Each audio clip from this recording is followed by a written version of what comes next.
오케이. 그래서 여러분 일단은 보시면 이건 어렵지 않으실 거예요, 여러분. 그래서 들여 마실 때 무엇이냐면 흡기죠. 인헤일 할 때 이 다이어프레임이 내려가고 그 폐가 팽창하고 그러면서 이 갈비뼈가 벌어지고 약간의 상승 구도로 가게 된다.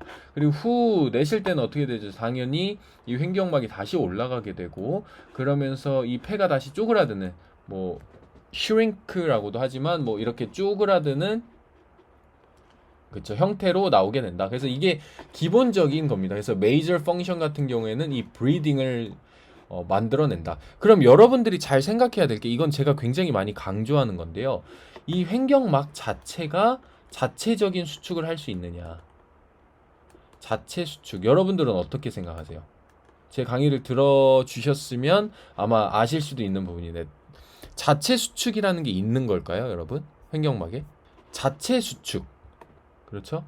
그래서 실질적으로 이것도 많이 본 그림이에요. 그래서 실질적으로 이 다이어프레임이 내려갔을 때 어떨까요? 자이포이드 프로세스거든요, 여기가.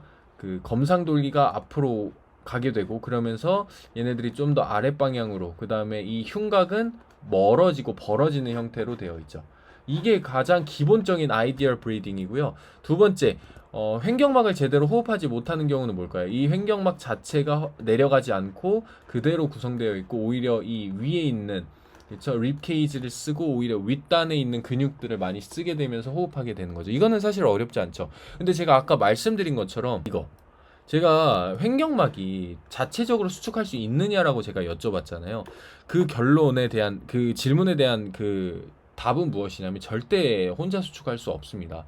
우리가 이 위에 있는 이 구조물이 무엇이죠? 폐죠. 이 폐가 그대로 고정되어 있는 상태에서 숨을 들여 마신다. 사실 숨을 들여 마신다라는 것 자체가 그 공기가 안으로 들어오게 되면서 얘네들을 팽창시킬 수밖에 없어요. 그러면서 얘네들이 커지면서 아래로 그 압박을 주게 되죠. 그러면서 다이어프레임이 내려가는 것이지 우리가 이두근이나 삼두근처럼 근육을 수축시키고 근육을 늘리고 우리가 자체적으로 우리가 인위적으로 발런터리하게 자율적으로 우리가 하고 싶은 대로 할 수가 없다라는 거예요. 필수적으로 뭐예요? 이 폐의 기능이 곧 흡기할 때 횡격막을 아래로 내려주는 주요한 역할을 한다라는 거예요. 그렇기 때문에 허리가 아픈 사람들의 특징이 무엇이냐? 제가 허리 아픈 사람들에 대한 뭐 논문들을 많이 공유했었을 텐데 그때 뭐예요? 이런 폐의 기능이 떨어지는 분들 또는 심장의 기능이 떨어지는 분들이 어때요? 허리 디스크 또는 허리 통증이 굉장히 많아질 수 있는 거거든요, 여러분. 그렇기 때문에 우리가 허리 아픈 사람들에게 필수적으로 호흡을 시키는 것도 중요하나 실질적으로 이 기능들이 좋아지려면 어떻게 될까요, 여러분? 그만큼 산소의 양이 굉장히 강하게 들어오고 강하게 나가는 그러한 형태의 운동이 들어가야 된다. 그게 뭐예요? 유산소입니다, 여러분. 그래서 필수적으로 유산소가 들어가야 돼요.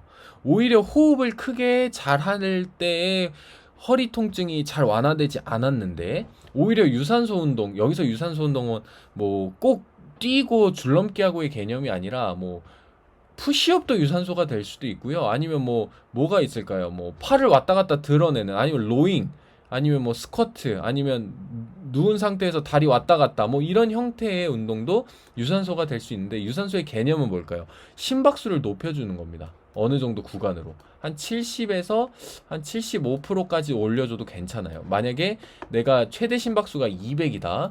그러면 내가 20살이면 뭐예요? 220에서 20을 빼는 거죠, 나이를. 그럼 200이 최대 심박수예요. 그럼 거기에 70%는 몇일까요? 27에 14, 140이네요.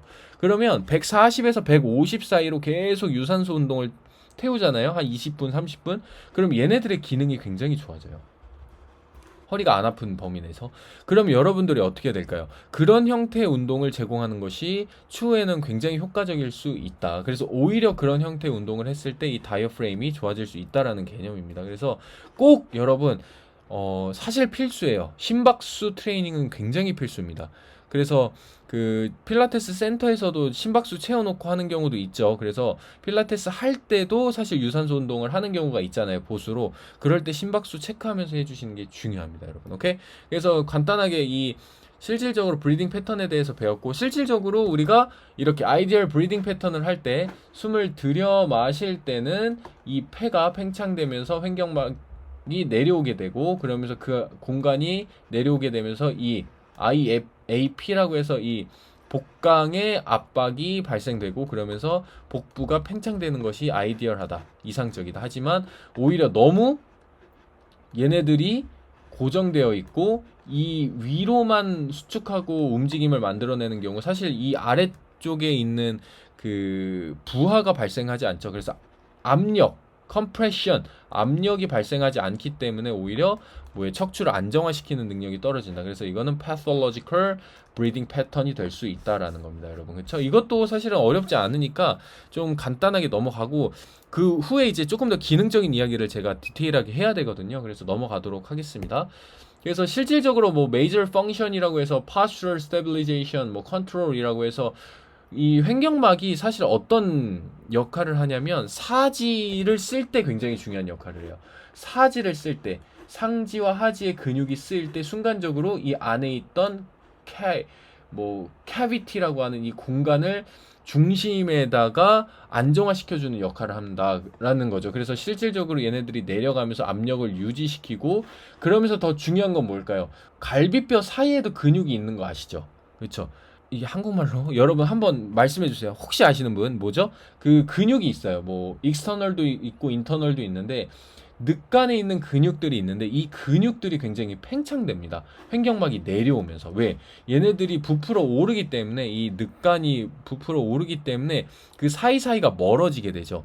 그러면서 이 늑간에 있는 근육들도 굉장히 함께 수축하게 됩니다. 그래서 실질적으로 횡격막과 늑간에 있는 근육들은 모두 함께 수축하는 코컨트랙션이라고 해서 동시 수축의 형태로 이 코어를 안정화시켜주는 역할을 한다라는 겁니다. 그래서 실질적으로 얘네들의 기능들과 그 다음에 이 늑간에 있는 근육들, 또 다른, 사실은 조금 이따 말씀드릴 거지만 TA라고 해서 우리 복행근, 이런 근육들과도 함께 연관되어서 이제 척추를 안정화시키는 역할을 하게 되는 거죠. 그래서 이게 바로 major function입니다, 여러분. 그렇죠? 그래서 이 posture, 자세를 안정화시키고 컨트롤해주는 역할을 수행하게 된다. 여기서 호흡까지도 있는 거죠. 그럼 두 번째는 무엇이냐면 말 그대로 internal organ이라고 해서 실질적으로 이 안에 있는 이제 기관이죠. 이 기관의 기능들을 담당하는데, 제가 초반에 해부학하면서 말씀드렸던 것처럼 횡격막이 이렇게 분포되어 있죠. 이렇게 자리 잡고 있으니까 딱 뭐예요? 스토머크죠. 이 스토머크 여기 식도 이소퍼지얼, 그쵸? 이 공간에 하이에라스라고 해서 이 틈이 있다고 제가 말씀드렸어요. 그렇기 때문에 이 스토머크 위에 있는 식도의 수축과 이완을 도모할 수가 있습니다. 그러면 이 다이어프레임이 내려간다라고 했을 때는 어떨까요? 이 공간을 좁아지게 만들죠. 그리고 얘네들이 올라갈 때 이 공간이 다시 내려오게 되죠. 그래서 실질적으로 이 사진을 보게 되면, 그림을 보게 되면 어떻게 되냐면, 음식물이 섭취가 되면 참 신기해요. 이 안에 근육들이 다 있거든요. 식도 안에도 근육들이 있는데, 이 근육들에 의해서 단계적으로 위에서부터 아래로 계속 수축시켜 주면서 이 음식물을 위로 내려오게 하는 역할을 해요. 그럼 그 사이에 뭘까요? 이렇게 횡격막이 있죠. 횡격막이 있으니까 어떻게 될까요? 이 수축을 할 때, 횡격막이 수축할 때 얘네들을 수축시키겠죠. 식도를 수축시키기 때문에 그 내려오게 될 때 이 음식물을 한 번 더 아래로 내려주는 역할을 수행하는 거죠. 그래서 여러분들이 너무나 잘 알고 있는 어떤 거예요? 그 역류성 식도염 이라는 것이 바로 횡격막의 기능과도 굉장히 연관되어 있다라는 겁니다. 그래서 여러분, 약간 그 체한 기분이나 위가 좀 팽윤되어 있다라고 하나요? 이 팽창되어 있을 때 여러분 어때요? 호흡 좀 크게 호흡을 쓰다듬다니까 좀 이상하지만, 호흡을 크게 하면서 횡격막을 좀 더 수축시키면서 얘네들이 더 쭉쭉 내려갈 수 있도록 이렇게 하지 않나요? 그런 작동들을 하지 않나요, 여러분? 저도 그런데 이게 순간적으로 복부가 팽창되거나 아니면 너무 막 올라올 것 같은 그런 느낌이 들 때 어때요? 한 번 더 호흡을 크게 들여 마셔서 어때요? 얘네들을 한번 쫙주는 거죠.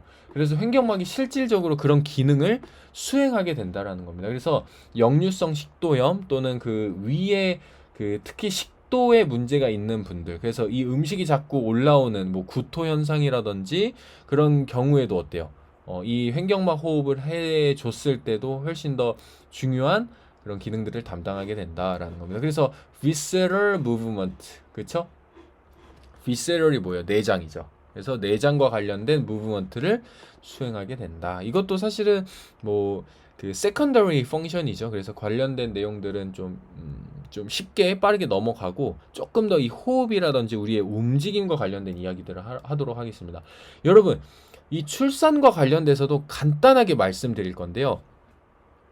그 뭐라고 이야기를 하냐면 그 경감감이라고 하더라고요. 경감감이 무엇이냐면 라이트닝이라고 해서 라이트 죄송합니다. 라이트닝 제가 스펠링을 잘 못해서 라이트닝 Lightning 경감감이라고 하는데 한 만약에 출산을 뭐 오늘 한다라고 했을 때 2에서 3주 전부터 발생하는 것이 바로 라이트닝이에요. 그래서 라이트닝 같은 경우에는 무엇이냐면 평상시에는 이 태아가 위에 있어요. 약간 상복부에 있다가 우리가 출산하기 직전 2, 3주에는 좀 준비를 하는 기간입니다.